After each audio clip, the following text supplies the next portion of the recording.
Welcome, brothers and sisters, to the Smartsistah show, and I am your host, Smartsistah, and we're continuing this series on intergenerational trauma, which is IGT.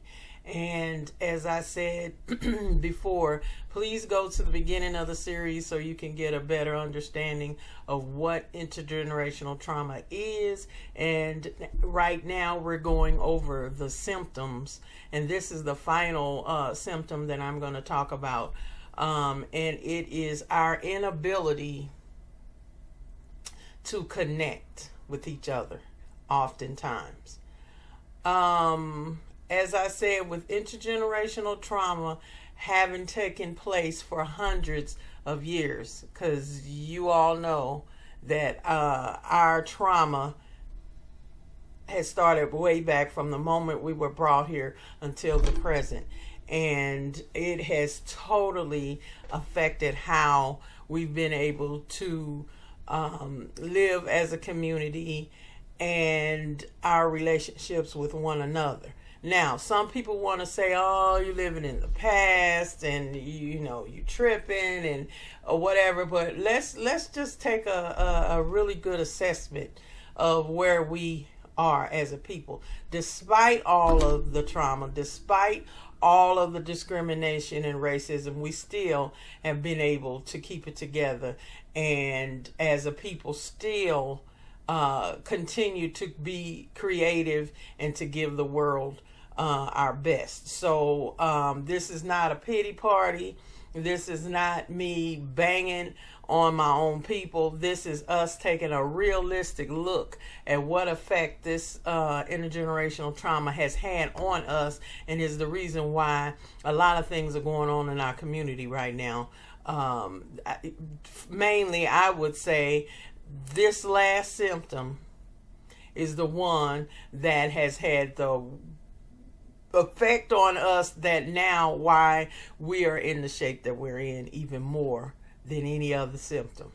Now, before, a really strong one has been fearfulness, because in a way that's what's kept us from doing a lot of things for ourselves, because folks still scared of white folks. So let's just go keep that 100. But this one, the inability to connect with one another. See, before we were still able to do it. We were still holding families together. Black men and women were together. We loved our children. We did whatever we could to make our communities better. And I'm not saying there aren't people that are still doing that, but let's just get to the getting and be honest of where a lot of this has led to till today. Black men and women, everywhere you go. When I saw a cartoon with an interracial couple, a black man and a white woman, in a cartoon about car insurance, then I was like, okay, it's critical mass. You have all this interracial stuff, and that's why I want to tell y'all, you need to see it for what it is. This is not where white folks have some love, and then all of a sudden, now it's kumbaya, and we all should get along, and, it's this one race, the human race, all that. When, by the same token, brothers still getting killed by the police, sisters getting killed by the police, white boys shooting up everything and getting off. Should I say more? You all already know. Anybody watching this, for the most part, is probably a conscious person in the first place. And by that, I mean someone that is aware of what has happened to us as a people and how we're going to have to get together to stop it and to fight it, because they are out to put us at the lowest of the low. We're already there. If you want to talk about any problem in the United States, from housing to schools to health to what, we at the bottom of all of it. So all of y'all that are still under the delusion of inclusion, well, lest I say, why are we still at the bottom of everything? All of y'all bougie Negroes, okay, that think that you have arrived, and as Minister Farrakhan said, you're probably late, okay.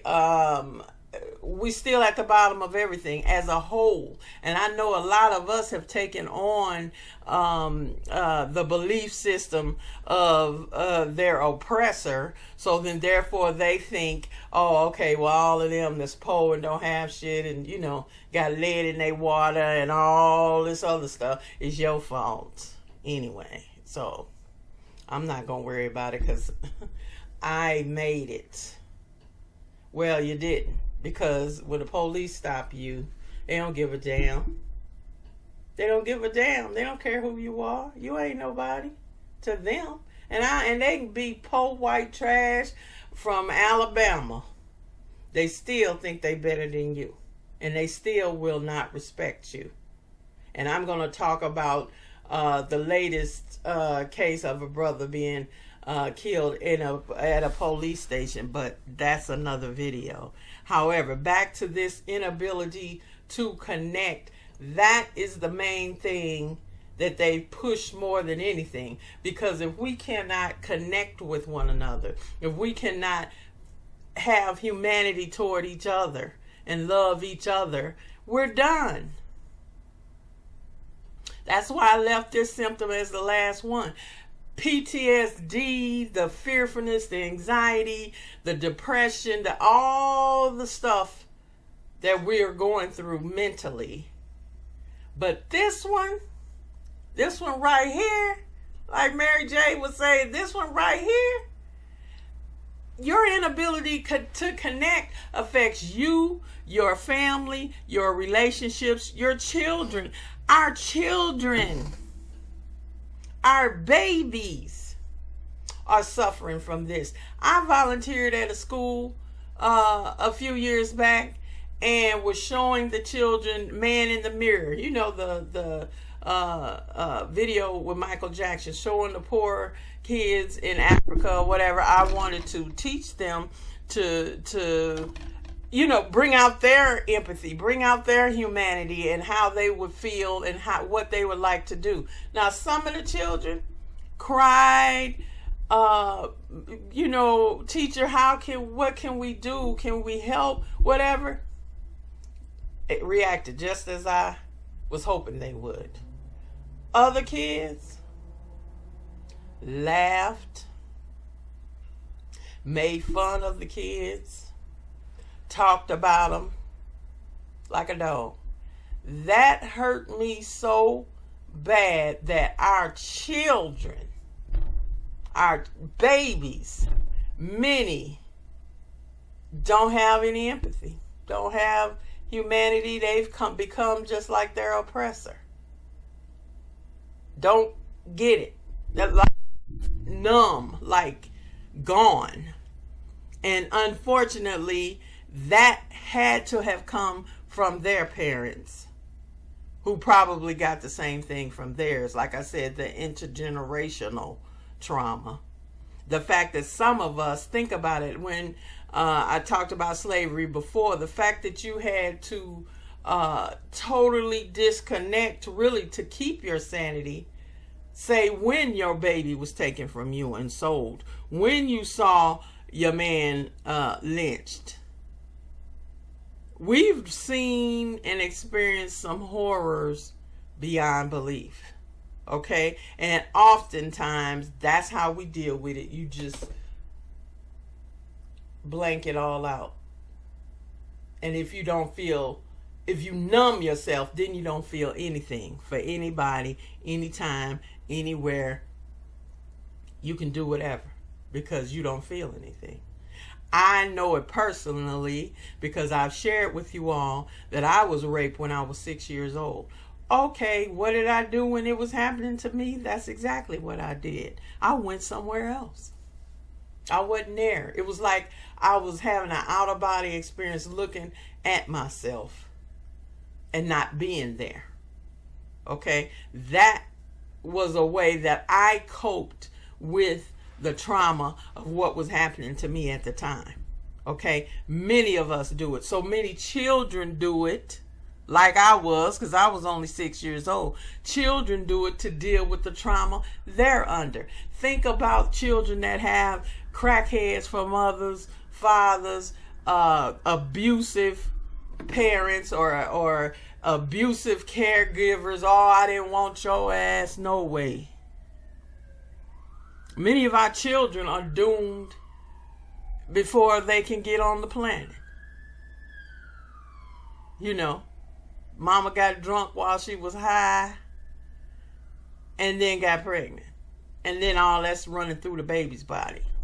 Okay, see, all these things are important and have affected our community. So we wonder why some of our children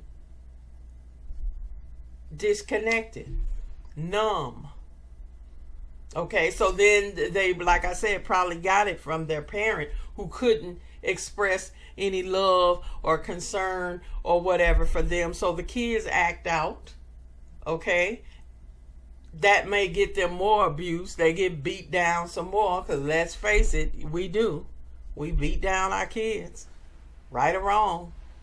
Now, I believe in discipline, but some of us, because we're so mentally messed up, we can't act as an adult with our own kids. We act like kids too.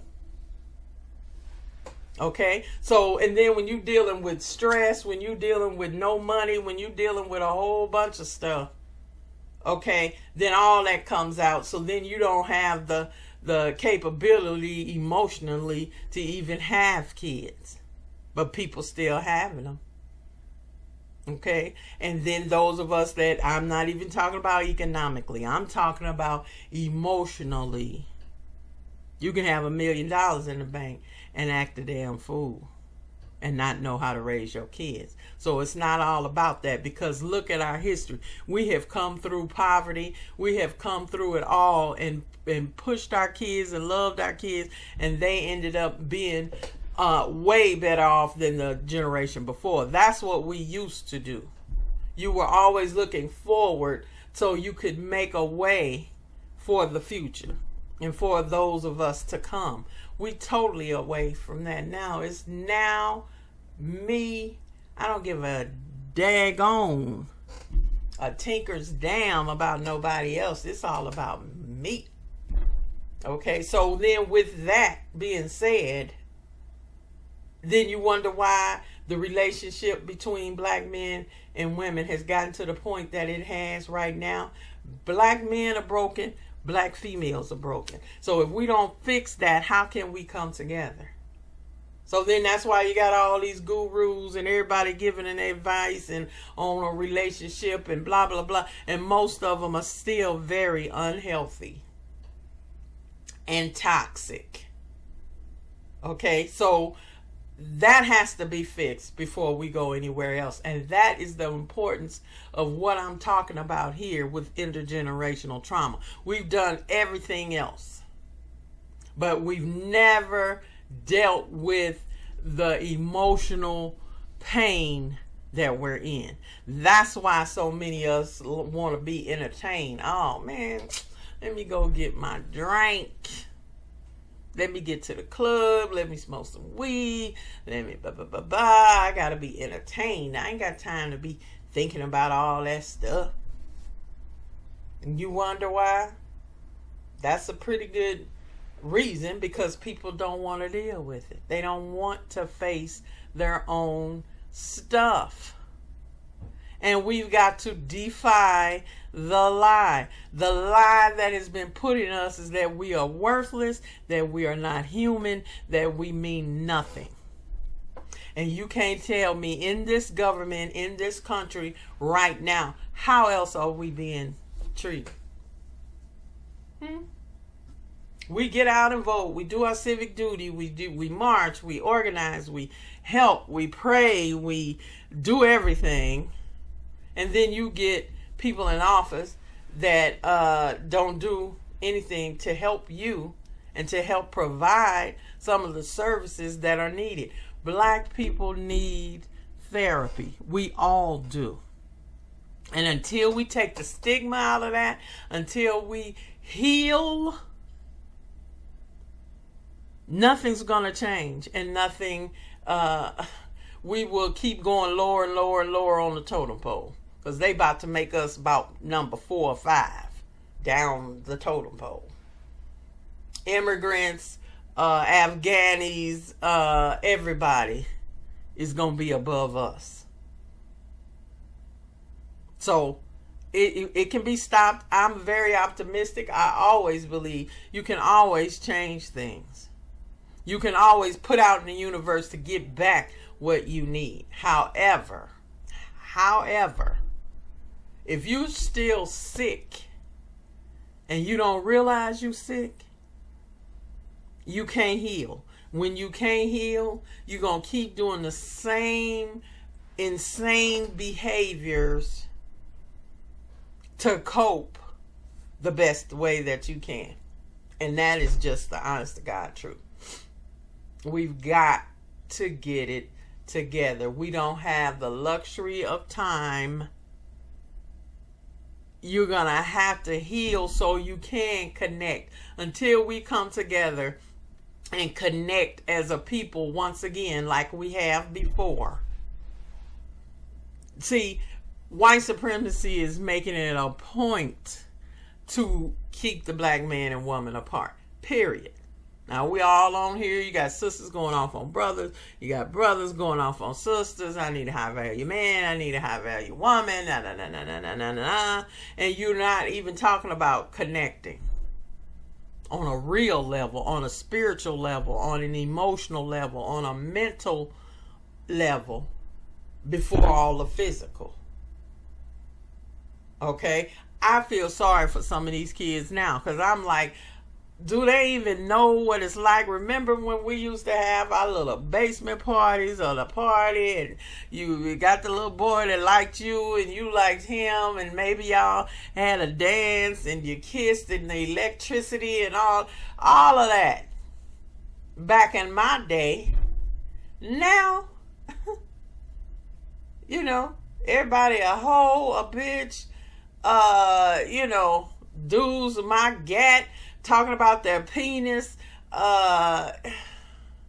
Really? What happened to having a crush on somebody? What happened to pursuing and courting someone? What happened? Y'all know we was the masters of that. And all that Motown music, all that we done gave to the world, that we were experiencing in our relationships. Come on. Come on now. Where is it? It's sad. But it can happen. It can change. We just got to make up our minds to change it. And then we've got to go get the healing we need to make the change, to understand what's going on, to get back to where we can connect. Because all we got is each other. We all we got, as that song says. Okay, we all we got. So we're going to have to start separating the wheat from the chaff. Like I said before, this is not Wakanda. This is our Egyptian stuff when they were like, this is protection. I got to protect myself from this world. We all do. Because it'll destroy you. It will destroy you all the way. That's why folks are dope heads, drug addicts. That's why people drink. That's why people are sexaholics. That's why people can't get along with nobody. They're irritable all the time. They're mean. They can't even love their own kids. They can't even love themselves. That's the bottom line. That's the bottom line. Know thyself. And self-love is the greatest love of all. Until we get back to the basics, these symptoms are killing us, people. We don't have the time. And all I'm saying is, if you feel something, you still got that humanity, because we do. Because if black people were not humane, where do you think white folks would be right now? If we were like them, what would we have done to white people? Okay? So you gotta stop it. Stop it. You got to see them for who they are. You have to see them for what they've done. And you have to understand how they have impacted you and your people. And until you do, this is going to keep going for 400 more years. And by then, we already know where things will be. At that point, they will control everything.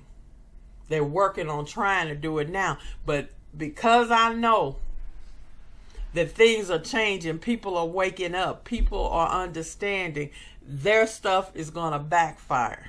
Just as sure as I'm black sitting here in this chair.